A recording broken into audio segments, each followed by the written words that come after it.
Eu nasci com raquitismo hiposfatêmico, nasci prematura. E a doença raquitismo hiposfatêmico, ela traz muitas dores, desconforto, não deixa a criança crescer. Ela prende o crescimento nas juntas, por o osso tentar passar o crescimento e não passar na hora que ele quer, ele vai doer muito, porque ele vai entortar o osso. E eu tinha muitas dores, muitas. E minha junta do quadril não encaixava dentro do quadril.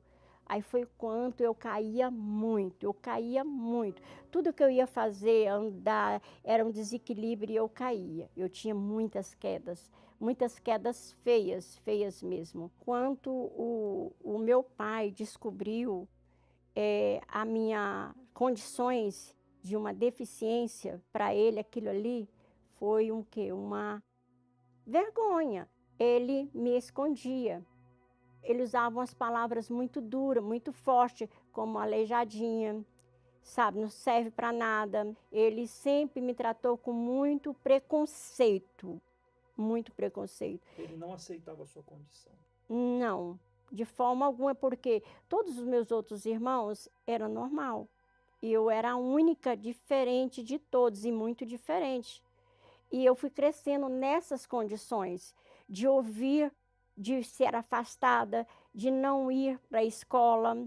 E uma vez eles foram levar meus irmãos lá para tomar a vacina. E minha mãe falou, e Ana Maria, não vamos levar ela? Ele falou assim, não, deixa ela aí, quem sabe que ela pega, vergonha acaba. Eu tinha uma amargura de alma, amargura. Eu não sabia por que eu tinha vindo daquele jeito, o porquê daquele jeito. Eu não queria ser daquele jeito, eu queria ser normal. E esse problema aqui afetava a cabeça aqui. E isso era uma confusão. Então eu já desejava o quê? Eu já me sentia que eu era o quê? Um atrapalho dentro daquela família. E da medida que eu crescia, eu também crescia as dores do raquitismo, as crises de bronquite aumentavam, até que um certo dia, uma doutora foi lá negociar com meu pai uns gados, negócio lá, e eu aproveitei e me aventurei. Me escondi na caminhonete dela e fui embora com ela. Quando chegou lá, que ela me viu, ela ficou angustiada, desesperada, dizendo que ia me levar de volta para o meu pai e para minha mãe, que não podia ficar comigo, e eu chorava muito, muito, até que ela me acalmou e voltou comigo lá. E quando ela voltou, conversando com ele, para mim deixar eu ficar com ela, que ela ia cuidar de mim, o meu pai disse assim, pode levar que não presta. A doutora ali, ela fez uma negociação com meu pai nos bens materiais. Eu não tive preço. Ele não negociou nenhum valor, eu fui dado de graça para ela. E quando ela me levou para a casa dela, a doutora, ela me botou na escola, que até aí eu não sabia ler ainda. E lá na casa dela, a doutora conseguiu um tratamento com o meu amigo dela para fazer uma cirurgia e melhorar a minha qualidade de vida. E me mandou, ela me trouxe, ela me levou para Brasília, me entregou nas mãos dele, no hospital de base, aonde ele iniciou todo o tratamento. E na segunda cirurgia, a coisa ficou bem complicada, porque eu tive contato com outros pacientes que tinham infecção chamada osteomielite. E eu peguei essa infecção. Nesse período de 10 meses de internação, de cirurgias, de infecções ali, foi muito difícil, porque não tinha como me dar alta e ir para lugar nenhum, porque eu não tinha parente. Eu fiquei ali mais uma vez abandonada. E ali eu passei Natal, Ano Novo, Carnaval, Páscoa, Dia das Mães, todos ali dentro daquele quarto de hospital. Dentro daquele quarto de hospital. Foi muito difícil. Eu desejava as coisas básicas para mim, como um creme dental, não tinha para quem pedir. Um sabonete para tomar banho, não tinha com quem pedir. Ou mesmo comer até mesmo um pão de queijo, não tinha. Você vê a cidade comemorando o Réveillon, a cidade comemorando isso que você vê, não, você escutava, né? Porque eu fiquei ali no 11º andar, lá em cima, eu escutava, via os movimentos da cidade. E não tinha ninguém, nenhum amigo para visitar. Até que um dia, quem eu vejo entrando pela porta daquele quarto, daquela enfermaria ali, daquele hospital? O meu pai. Eu fiquei muito feliz, porque ele estava ali. E eu pedi para ele um dinheiro para mim poder comprar um creme dental, um sabonete e um pão de queijo, porque eu vi as pessoas recebendo as suas familiares, o carinho. E ele disse que não queria ter ido, já tinha gastado muito naquela viagem, que ele nem podia ter ido lá, e que ele tinha gastado, e que não iria me dar, que não iria comprar nada para mim. E não comprou. Como é que foi para você? Eu já estava ali praticamente morta.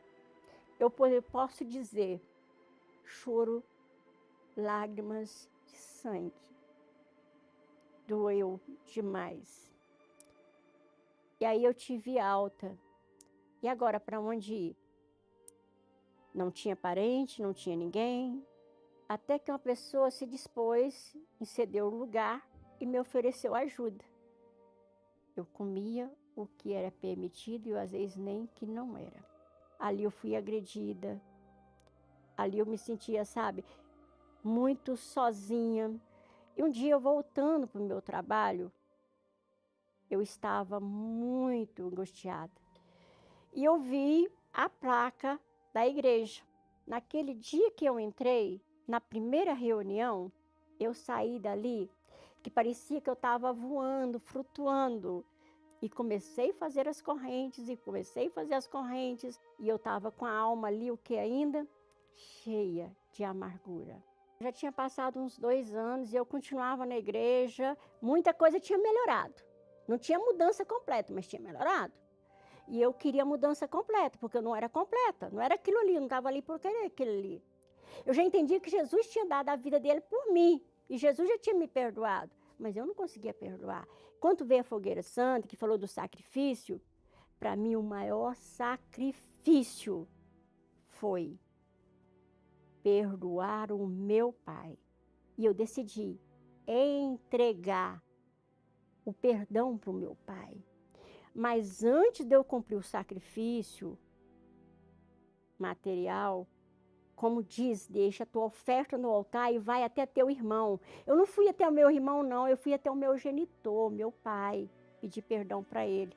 Eu viajei, fui lá, cheguei, falei assim, pai, eu fui na casa dele, ficava distante do bairro da minha mãe, eu vim aqui te pedir perdão. Ele desabou. Ali ele falou assim, é eu que tenho que te pedir perdão. Nós nos abraçamos, choramos muito e eu voltei. Cumpri meu sacrifício financeiro, como eu tinha prometido para Deus, porque o maior sacrifício eu já tinha feito. Voltei, fui lá e botei o sacrifício também financeiro.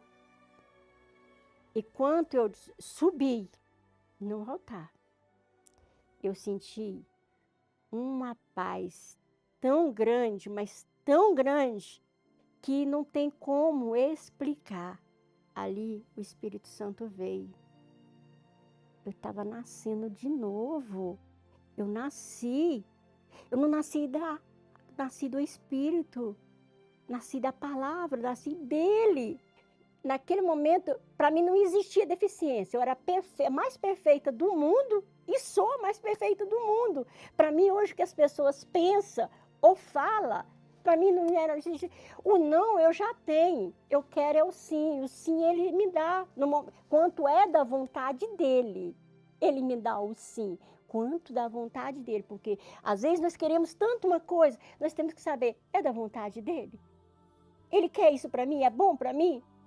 Mas ele me fez perfeita, eu sou perfeita. Quando Jesus estendeu a sua mão, quando ele estendeu a sua mão para mim. Hoje, eu sou muito mais do que vencedora. Eu tenho uma família, estudei, eu me tornei, por concurso, uma servidora pública federal. O meu colchão, minha mãe costurava, sabe saco de estopa? Sei. Ela enchia de um lado e enchia do outro com palha de milho. Hoje eu tenho uma casa própria. Deus me colocou o quê? Tirou da cinza, da lama, do pó e me botou o quê? Lá em cima entre os príncipes, né? Mas tudo isso que eu consegui, pastor, não é o mais importante, não. O mais importante em tudo isso aqui, na reflexão, é a vida que Jesus me deu, o Espírito dele. Eu dei uma alma amargurada, morta, triste, sofrida, depressiva. E hoje eu tenho o quê? Uma alma limpa, liberta. É a alma, assim, que brilha a glória dele aqui na terra.